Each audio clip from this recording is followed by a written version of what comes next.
Hi guys, so welcome back to another thrilling episode of Two Wacky Pundits, Dr. D and Dr. A. Howdy. So today we're gonna discuss, well, we actually promised that we would do this in a previous episode. True. I forgot which one it was, but anyway. That we will be reviewing what in my opinion is a classic cult comedy movie. But it's not just a comedy, and it's called Clerks by the genius director that is Kevin Smith. Yes. Okay, so Kevin Smith is pretty much our age, roughly, and his movies are typically very satirical at the same time. That's right. That's right. And he's got a whole list of them. But Clerks, for me, it's the first. I think it's his first movie that came out. And I think it's also the very best one. Yes, I mean, he really hit it on. It makes a difference on the second. Okay, so basically, the story revolves around two characters, Dante and Randall. Yes. Yeah, I'm laughing just by thinking about these two characters. Man, it's so fucking good. Anyway, so the movie was actually shot in black and white. Yes. The reason is the guy had no money to invest in a color recording Amazing. of the movie. Yeah, they couldn't. This was the early 90s, don't forget, okay? To record proper cinematic movies. There was still blockbuster movies, remember? Yes. Well, kind of there still are available, but of a different type. So basically it was filmed in black and white, and also multiple background characters, okay, supporting cast. They were recycled. The same actor or actress would do 2 or 3 different roles, Really? okay, in disguise and stuff like that. So basically, these two characters, Randall and Dante. Dante is the clerk. He runs a convenience shop, corner store, grocery store, that type of thing. And Randall used to manage a VHS video store. Man, that's, which is not Blockbuster or anything like that. Retro. Yeah, Very retro. exactly. But you see the two different characters and their attitudes towards life are completely different. They're actually two philosophers, you ask. They are, but this is it. This is it. When you watch the movie, they're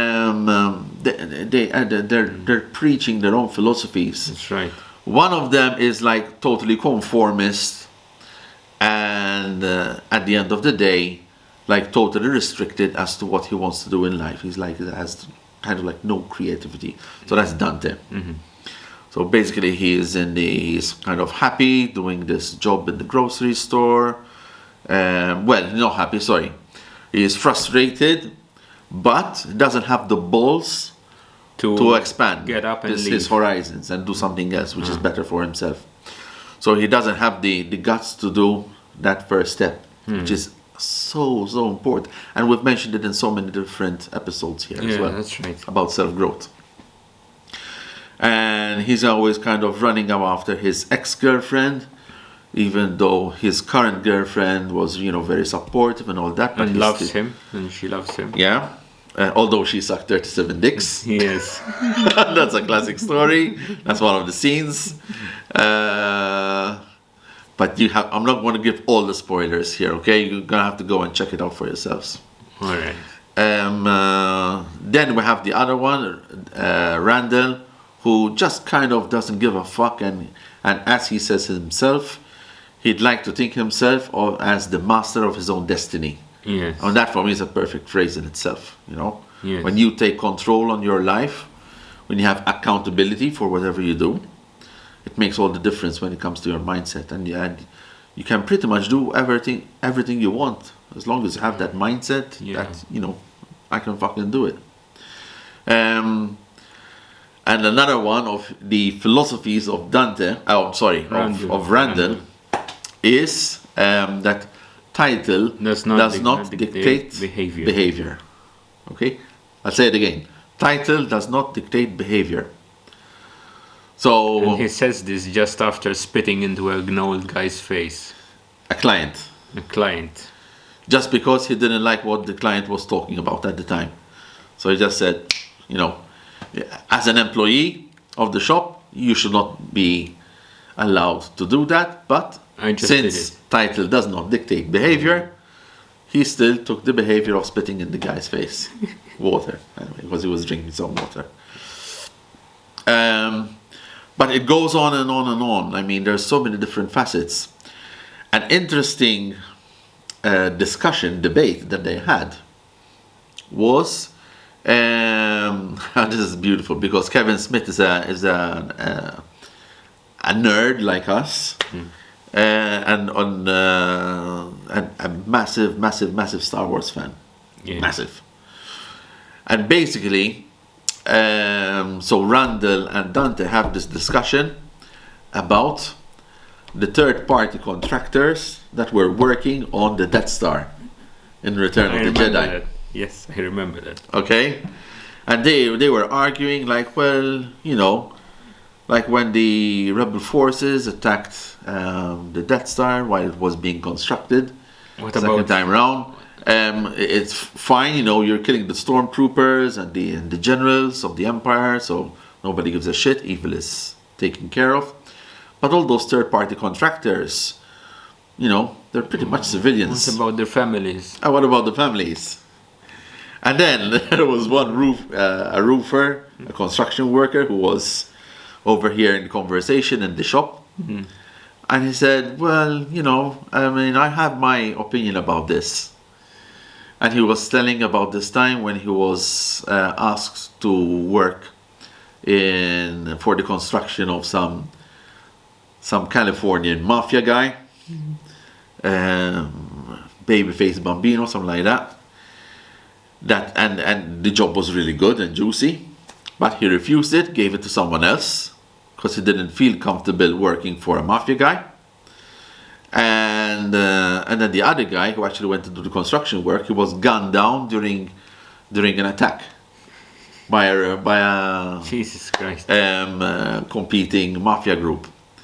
And then this construction worker in the grocery store, he's selling Dante and Randall. A roofer listens to his heart, not his wallet. I mean, it's a fantastic description of a kind of work ethic dilemma, but turned into a fantastic comedic scene. Yes. And the guy's a fucking genius. I mean, The for film me, is full of slapstick as well. It's full of slapstick. slapstick, but at the same time, the satirical undertone is always there. Yes. And always revolving with the principal theme of self-growth. Because Like one the of guy them, who dies in the toilet, for instance. yes, And the girl has sex with him, with a dead guy, thinking that because there was no light she was having sex with her boyfriend. with Dante. But she ended up Or she having went to sex with visit a him. dead guy, have rigor mortis. And Yes. rigor mortis. And she ended up traumatized and all that. What else? Yeah, I mean the story is just amazing. You really have to watch it. I mean, there's no words to describe it so well. There's the scene of the guy examining eggs. Ah, yes. Who was apparently A crank. no. He was a school job guidance counselor. Really? Yes. I don't remember much of that. Yeah. Because there was someone else who was in there. She was buying some groceries as well, and she's seeing this guy checking out these eggs, finding the perfect dozen of eggs in shape, no cracks, no spots, no nothing. And then she turned to Dante and Randall and she said, well, guys, it is important that you have a job that gives you some self-satisfaction. That is why my job in life is to manually masturbate caged animals for conservation companies or endangered species. I mean, it's important to have a job with a purpose, basically, she's saying. That's right. It's true, but the way it's, delivered, the message is just awesome. I mean, I have to hand it to him. So this is actually a trilogy. We have 3 movies: Clerks, Clerks 2, And the third one, which is I believe is still work in progress. The second one is, well, let's say it's 80-90% as good as the first one. But it is definitely fantastic. For me, it's particularly awesome, Clerks 2, because there is a reference to King Diamond as well, who is my musical genius. Yeah, we've covered King Diamond before. They start singing "Welcome Home" from the album. Then I mean, that's crazy in itself. So yeah, guys, I mean, You should check it out. You should definitely check it out. We'll put in a few YouTube scenes of the movie to give you a taster of it, and then let us know your comments if you see it. What's your opinion of the movie? And by the way, Kevin Smith has a ton of other titles out as well. One which would be interesting to you, Dogma. Okay. Dogma. Again, it's a comedy, and you have some of the characters from Clerks as well, and also some others. So, for example, Matt Damon and Ben Affleck star in it as well, because they are good buddies of Kevin Smith at the time when those two were still in the beginning. Don't forget that Ben Affleck and Matt Damon are not. A lot of people say that they are dumb. They are actually not. No. Yeah, but I don't think so. average Joe usually has that opinion, but they are not, because they actually did script writing, those two, Of course. a lot, and that's how they got into Hollywood, from script writing, at the same time as Kevin Smith. Gone Girl, for instance. If you see Gone Girl, Yes, that's exactly. a very And intelligent Good Will movie. Hunting is their first movie, and those two wrote it. The two of And them. it won awards, right? It won Oscars. Good Will Hunting, and that's how it kickstarted everything for those two. But You like they apples? are good friends with Kevin Smith, and they appeared a lot in most of his movies, and even in the latest reboots. And then we have Jay and Silent Bob as well Yes. in Clerks. We have to mention this before we hang up. Jay and Silent Bob are two hash pushers in the areas where Dante and Randall run their stores. And Silent Bob, who never speaks or rarely speaks, is actually Kevin Smith himself. Yeah, that's right. Okay, so you're gonna see the director in the movie as an actor, as a supporting actor. Yeah, that's right. And but their roles are just hilarious as well. But I'm not going to reveal everything, because otherwise, it would You would be spoiling the movie. It would be a loss. So yeah, guys, please check it out. Both the movie Clerks and also the repertoire of the director Kevin Smith. Yeah, All right. That So- will be all for today. nice and short, but I'm sure you'll have fun watching it. Take care, guys, and until the next episode. May your God Don't be forget, with you. indeed, and don't forget the comments down below. Bye.